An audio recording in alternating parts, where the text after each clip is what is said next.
Hi, this is a video showing off how to do a quick little neat thing with the LFO plugin. First, I'm going to delete all of these waveforms that I'm not using for this. I just need one of these. Awesome.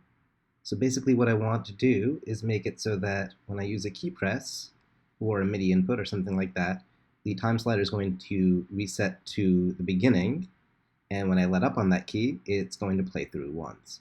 So first, I'm going to set this so that it's in play once mode. And now I'm going to set the time to 0, and I'm going to use the mark section here.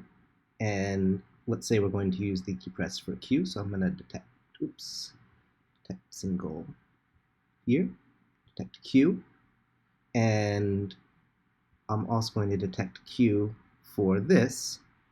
And basically, I'm going to make it so that this one only happens on a fall.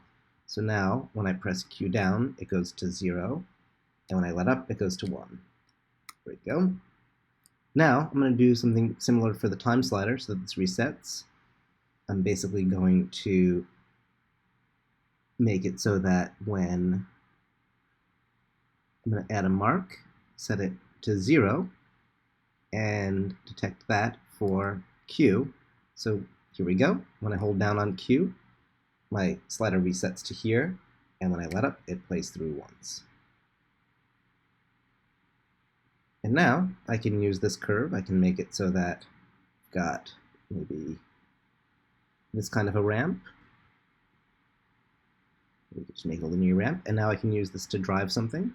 So let's just turn on maybe a spiral and have that drive the rotation amount. And now when I press Q, it jumps back, and when I let up, I get my spiral moving. Let's bring that on screen so you can see it. So it jumps back, when I let up, the spiral moves, and then stops. Hope you enjoyed watching.